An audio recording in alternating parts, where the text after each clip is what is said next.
हरियाणा की हर अपडेट के लिए बेल आइकन दबाएं और सब्सक्राइब करें STV हरियाणा न्यूज। नमस्कार, मैं हूं राकेश गुप्ता।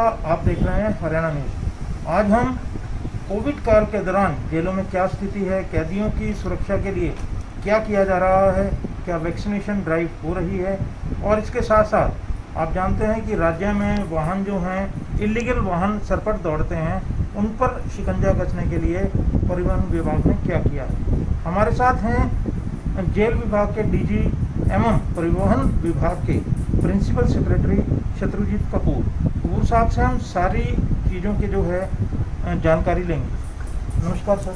जी नमस्कार। सर, ये बताएं कि कोविड काल में जिस तरह से माहौल चल रहा है, जेलों में कैदियों की सुरक्षा के लिए कोविड से खासकर क्या किया जा रहा है? इस बारे में 2-3 चीज़ें हैं जो मैं बताना चाहूँगा। पहली तो ये कि कोई भी नया इनमेट जेल के अंदर जब आता है तो उसका 2 बार टेस्ट किया जाता है। शुरू में टेस्ट करके और नेगेटिव आने पर उनको एक अलग फैसिलिटी में आइसोलेशन में रखा जाता है, और 5 दिन के बाद फिर से RT-PCR टेस्ट करा के जो नेगेटिव आता है केवल उसी को ही जेल के अंदर प्रवेश दिया जाता है। दूसरा, जो जेलों के अंदर हमारे कैदी बंद हैं उनका एक स्पेशल ड्राइव अभी हमने चलाई है, और उनकी वैक्सीनेशन 100% वैक्सीनेशन हो जाए इसके लिए ये कैंप लगाए जा रहे हैं, और 30% से अधिक इनमेट आज की तारीख में वैक्सीनेटेड हो गए हैं। और इसको हम बहुत जल्द जो भी विलिंग 100% जो हमारे कैदी विलिंगनेस जाहिर करेंगे उन सबको वैक्सीन लगवाया जाएगा।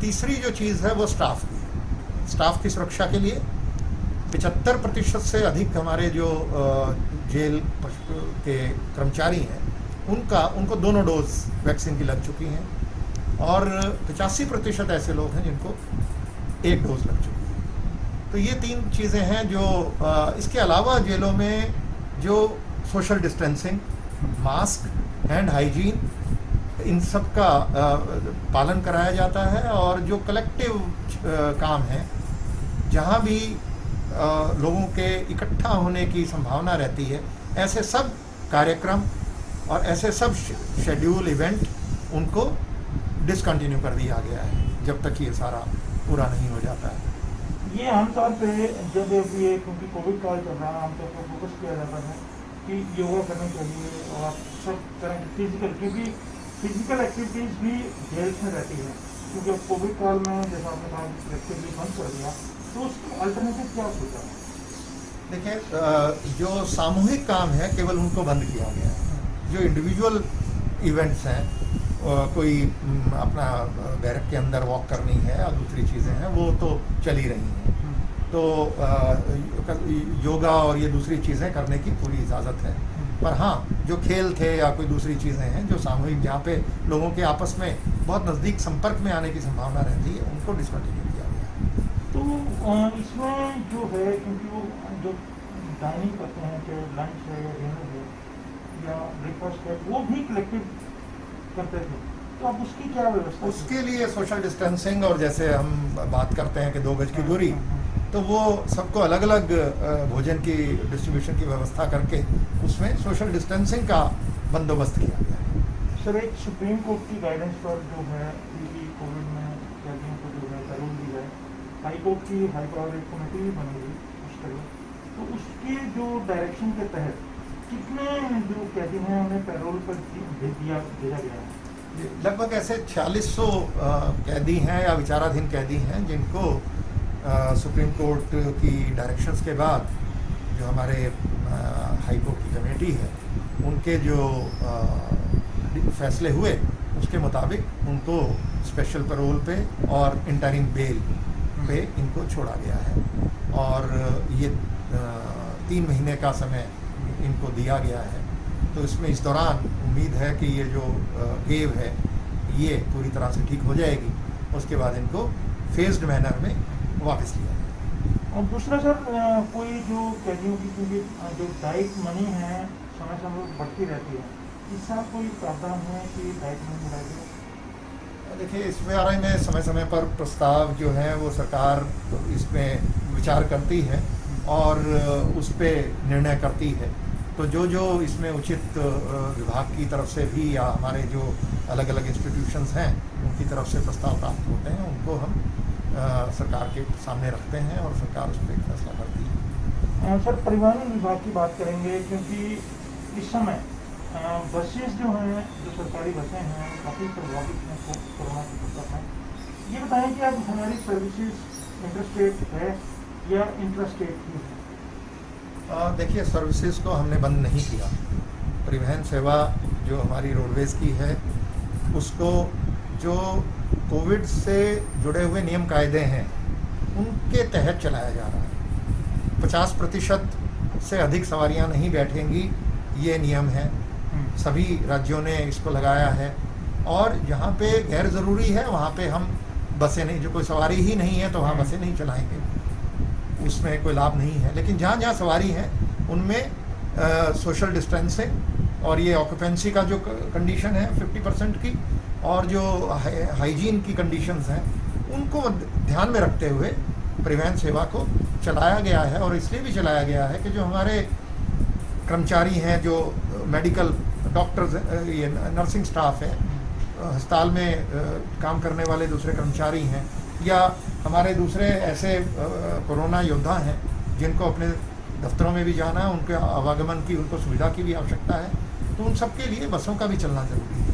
तो वो सब किया गया। ये बताएं कि एम्बुलेंस जो है बसेस को बनाने का एक योजना हुई थी, एम्बुलेंस बनाई थी 100 के आसपास, अभी कितनी जो बसेस को है एम्बुलेंस में कन्वर्ट किया गया है?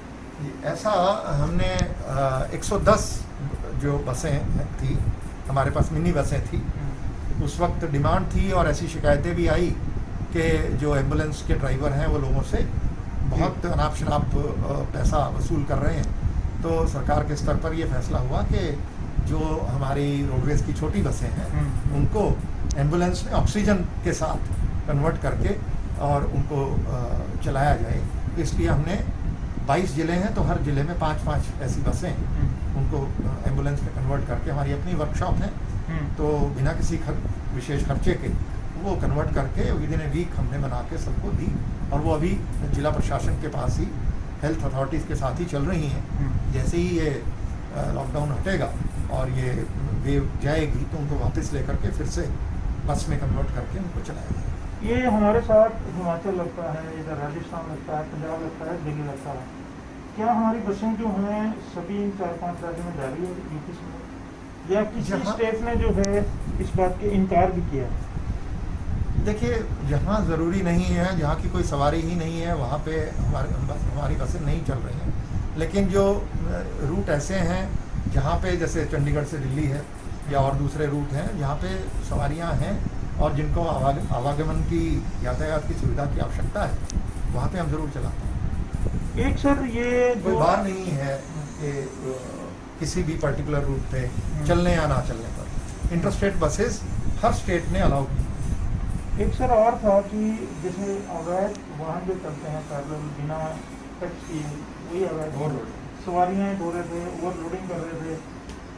जब ये कोविड काल का जो धीमा पीरियड था तब बहुत फोकस था इस पर, प्लस था और काफ़ी चलान भी हुए। अब बताएं कि क्या स्थिति है, क्या अभी भी वो जो हमारे ड्राइव का जारी है, और हमने अगर है तो कितने चलान और कितने जो है रिकवरी इन अमाउंट कितना हुआ? जो जब तक ये लॉकडाउन लगा उससे पहले जो हमारे गैरकानूनी वाहन सवारियां ढोने के लिए या ओवरलोडिंग में जो कर रहे थे काम, उनके विरुद्ध एक विशेष मुहिम चल रही थी और पिछले वर्ष के मुकाबले इस साल 3 गुना से भी अधिक चालान भी किए गए और जुर्माना भी वसूला गया। जैसे ही लॉकडाउन लगा और एक ये सेकेंड वेव आई तो एक और बहुत महत्वपूर्ण काम था जो ट्रांसपोर्ट विभाग को कहा गया, वो था ऑक्सीजन सप्लाई में काम करने का। तो हमें, जैसा कि आपको पता है कि ऑक्सीजन उड़ीसा से और गुजरात और दूसरे राज्यों से अलॉट हुई, उसको वहाँ से यहाँ तक लाने का जो सारा काम था वो ट्रांसपोर्ट विभाग, हमारे ट्रांसपोर्ट कमिश्नर और उनके दफ्तर सारे अधिकारियों ने बहुत बखूबी उसको अंजाम दिया। और बहुत सारी जो ये रेलवेज़ के साथ जो टाई अप था, इंडियन एयरफोर्स के साथ जो टाई अप था, एयरफोर्स से हमें, आपको पता है कि टैंकरों को, खाली टैंकर को एयरफोर्स के प्लेन्स में लेके जाते थे और फिर ट्रेन के ज़रिए उनको भरे हुए टैंकरों को, ऑक्सीजन के टैंकरों को ला करके यहाँ अलग अलग हमारे जो ज़िले हैं उनमें उनको डिस्ट्रीब्यूट किया जाता था। तो ये सारा काम ट्रांसपोर्ट विभाग इसको देख रहा था, ट्रांसपोर्ट कमिश्नर और उनके सभी अधिकारी, और उसी में अब तक भी अब थोड़ा रिक्वायरमेंट कम हुई है ऑक्सीजन की, लेकिन वो काम अभी भी उसमें चल रहा है। और जैसे ही लेकिन ये वेव ख़त्म होगी और अभी लॉकडाउन भी है, तो कोई बहुत ज़्यादा काम दूसरे यहाँ पे नहीं है, गाड़ियाँ इतनी आवागमन नहीं है, तो जैसे ही ये दोबारा से इकॉनमी फिर से शुरू होगी, इकोनॉमिक एक्टिविटी पिक करेगी, तो हमारी मुहिम ओवरलोडिंग और गैरकानूनी सवारियाँ ढोने वाले वाहनों के खिलाफ फिर से उसी प्रकार से चलाएगी। शुक्रिया। नमस्कार। तो जैसे ही जनजीवन सामान्य होगा, यानी कि इकोनॉमी पटरी पर आएगी, तो अवैध वाहन जो चलते हैं या ओवरलोडिंग करते हैं उनके खिलाफ मुहिम फिर तेजी से शुरू कर दी जाएगी। आपने सुना कि किस तरह से जेलों में भी कोविड ने प्रभावित जो कैदियों की जिंदगी को प्रभावित किया है। जो उनकी सामूहिक कार्यक्रम होते थे, यानी कि सुबह प्रभात फेरियाँ,